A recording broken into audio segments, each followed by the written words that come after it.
Good afternoon, everybody. How is all my wonderful subscribers and viewers out there doing today? I hope everybody is having a wonderful day. It's Nikki D, and welcome back to the Nikki D channel. Today, we're going to be doing WWE Hot Take Season 2, Episode 14, where we have 6 normal hot takes for this week, 2 for Raw, 2 for NXT, and 2 for Friday Night SmackDown. What's your hot take of the week? Let me know down in the comment section below. You want to say hi? You want to talk about wrestling? Just post a comment down in the comment section below, and I read and reply to every positive message I see. Don't forget to like the video, share the video all over social media, and smash that subscribe button so you can be notified of all my future videos. With that being said, I hope everybody continues to have an amazing day, and without further ado, let's get to and our first hot take of the week. Rhea Ripley should not have been handed a title match at WrestleMania 41.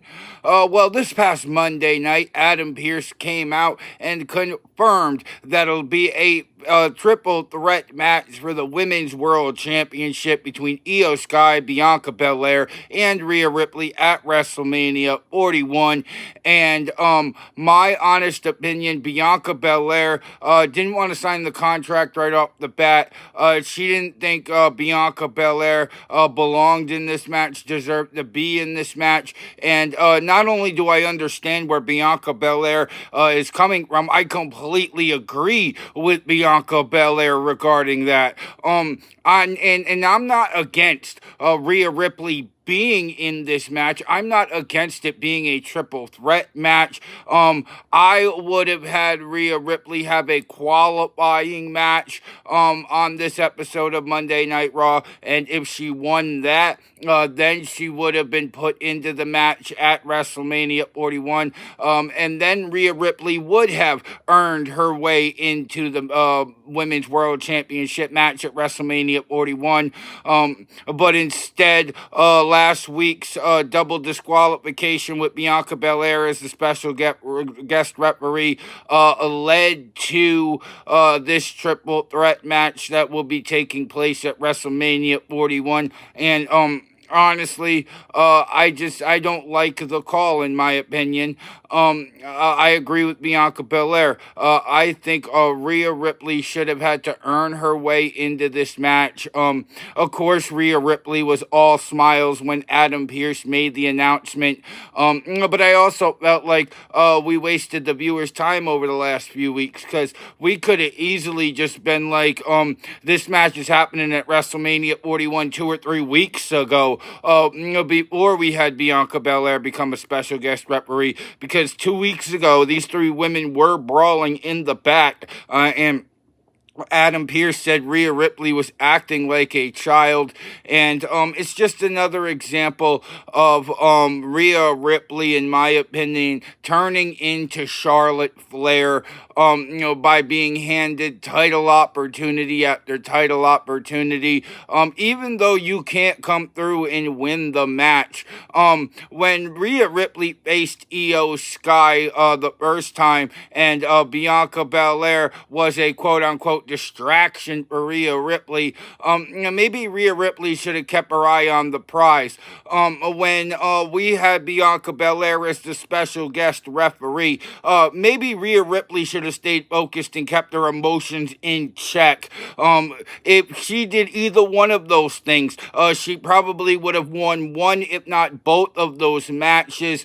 So in a way, I blame Rhea Ripley for taking her eye off the ball and losing focus of retaining and becoming Women's World Champion. You only get so many chances in this industry, but I guess that doesn't apply to Miss Rhea Ripley. But at the end of the day, in my opinion, Rhea Ripley should not have been handed a title match at WrestleMania 41. And our second hot take of the week, Jey Uso's change of personality will be the X factor at WrestleMania WrestleMania 41?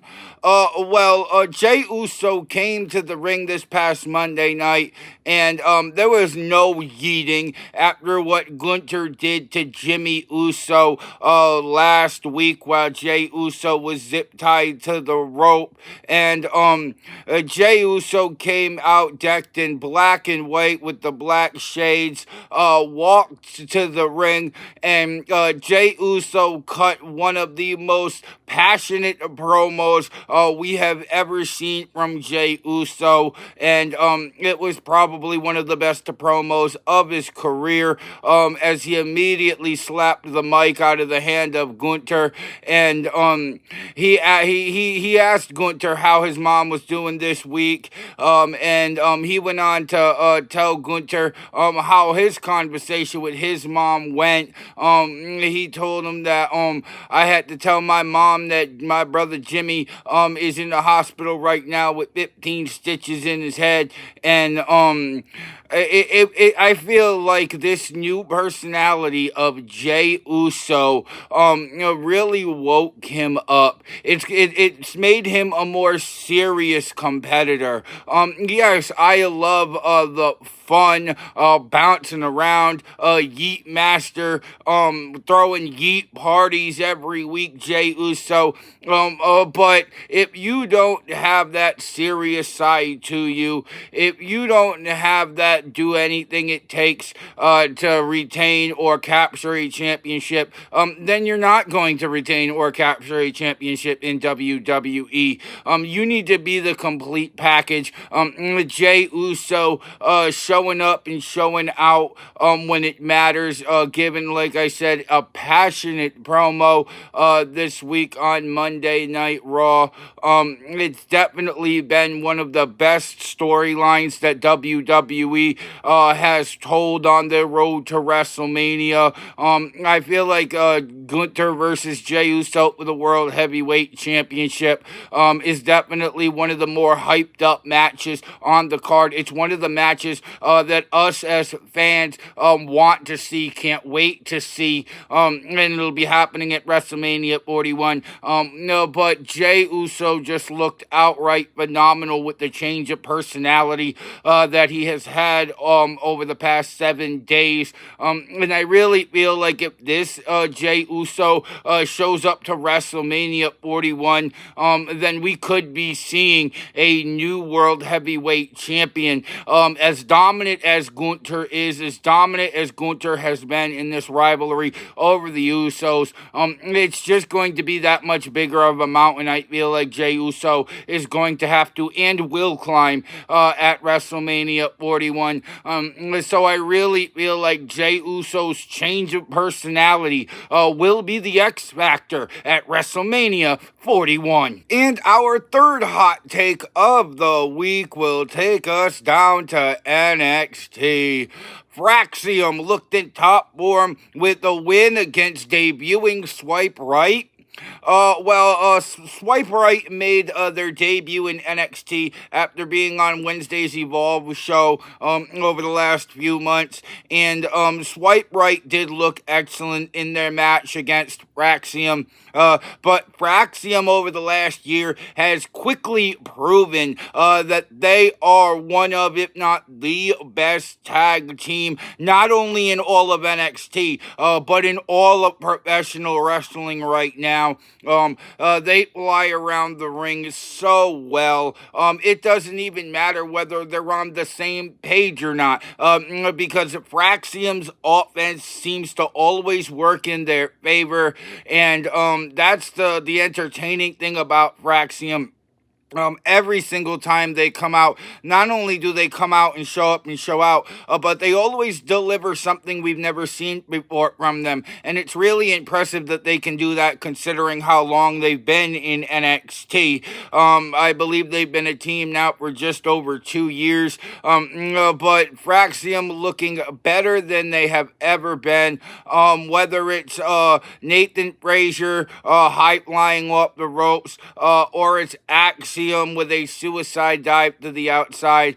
These two gel perfectly, and Swipe Right gave Fraxium everything that they can handle. Not knocking on Swipe Right, they had a very good debut in NXT, but they were facing the best tag team in NXT right off the bat.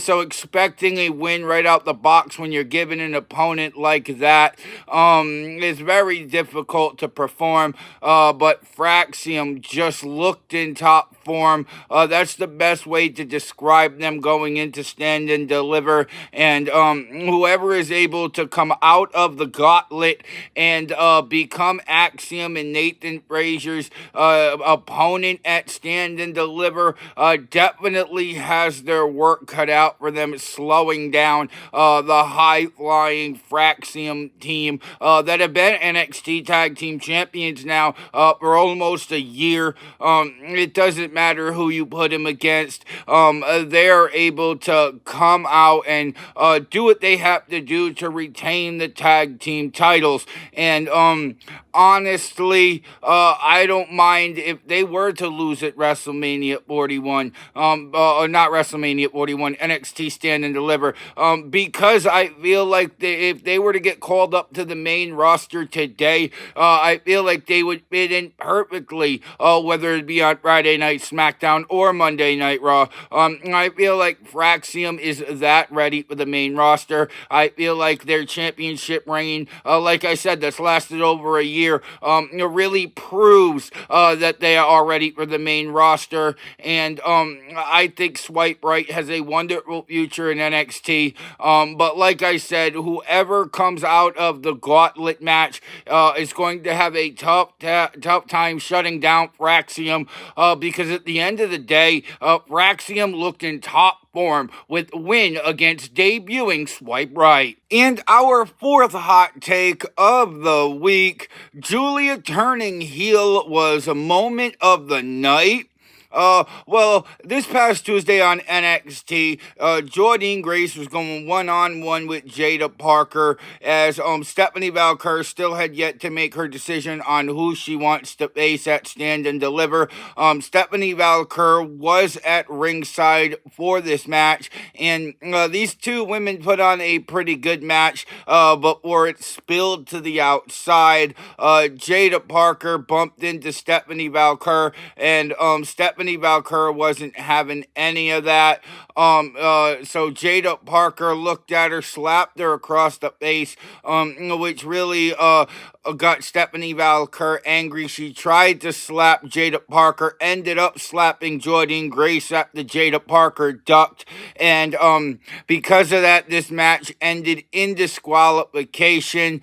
And then Jordynne Grace and Jada Parker started to jump Stephanie Valkyrie in the ring. Jordynne Grace got her in there and started pounding on her. Jada Parker ripped Jordynne Grace off, started pounding on Stephanie Valkyrie, before we saw the returning Julia, who came down to the ring, beat down Jordynne Grace, sent her to the outside, beat down Jada Parker, sent her to the outside. Both women hitting drop kicks at the same time to really send Jada Parker and Jordynne Grace packing before these two were face to face in the ring. And Julia ended up turning heel with a headbutt and a finishing move, and she even put her boot over Stephanie Valkyrie's face as she held up the NXT Women's Championship on this week's episode of NXT. And honestly, I think this helps Julia's career out a lot. I think Julia was a pretty good guy, don't get me wrong. But if you're gonna do a Julia versus Stephanie Valkyrie rivalry, it's really not gonna work if both women are the good guy. And Stephanie Valkyrie as the NXT Women's Champion is extremely over, like Rover right now in NXT. So seeing Stephanie Valkyrie turn heel for the Julia rivalry wouldn't really really make much sense in my opinion. And Julia gets to unlock a whole different side of her character with the new heel version of Julia. I think that's going to help her out a lot in 2025. And I think when it came to shocking moments of the night, I definitely think Julia turning heel takes the cake. A lot of people didn't see that coming. We knew Julia was going to be returning, but when we saw her return to defend Stephanie Valker, we thought she was returning as a good guy. Then all of a sudden, she beats down Stephanie Valker and it holds up the NXT Women's Championship. Stunning moment, and honestly, at the end of the day, Julia turning heel was definitely a moment of the night. And our fifth hot take of the week will take us to Friday Night SmackDown. Lyra Valkyria and Bayley earned a title match for the women's tag team titles. We had a gauntlet match this past Friday night to determine who would face Liv Morgan and Raquel Rodriguez for the women's tag team titles at WrestleMania 41. And Lyra Valkyria and Bayley pretty much ran the gauntlet. They started this match and was able to beat each team that stepped in their way. And honestly, they did look good in the process. I do feel like the way that they won a couple of their matches could have been scripted a little better. I think putting two surprise roll-up wins in a gauntlet is making whoever's winning the matches look a little bit weaker than what they could look. I mean, if we had Lyra Valkyria win two of the matches with a Nightwing and Bayley win two of the matches with a Rose Planner, a Bayley to Belly, I think that it would have made Bayley and Lyra Valkyria look a lot more dominant in the ring, and it would have made us as fans think that can they really capture the women's tag team championships? But instead, they were able to win two of their matches via roll-up, which shows that they could just get lucky and move on to the next opponent. It does make sense that you want to put your opponent away quick in a gauntlet match. So I definitely understand that side of the coin, saving stamina and energy so that you can not be almost 2 sheets away from a pinfall with a loss at the end. But Lyra Valkyria and Bayley were able to run the gauntlet on Friday Night SmackDown. Will face Liv Morgan and Raquel Rodriguez for the women's tag team titles at WrestleMania 41. And honestly, in my opinion, if Lyra Valkyria and Bayley are to win the women's tag team titles, I think the first thing on their mind is how do we take Raquel Rodriguez out of the equation? I think taking Raquel Rodriguez out of the equation is almost a guaranteed win because Liv Morgan, as great as she is in the ring, I really feel like she would struggle with the numbers game and not having Raquel Rodriguez in her corner.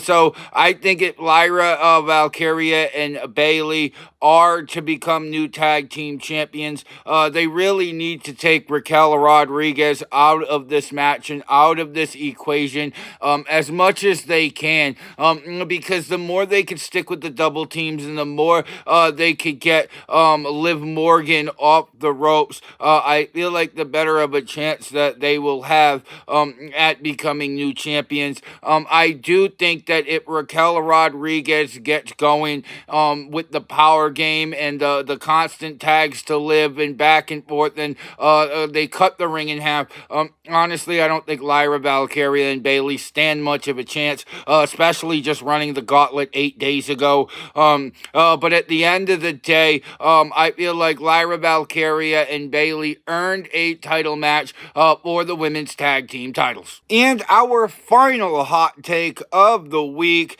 Drew McIntyre's Savage Attack this week was an excellent chapter to his storyline with Damian Priest.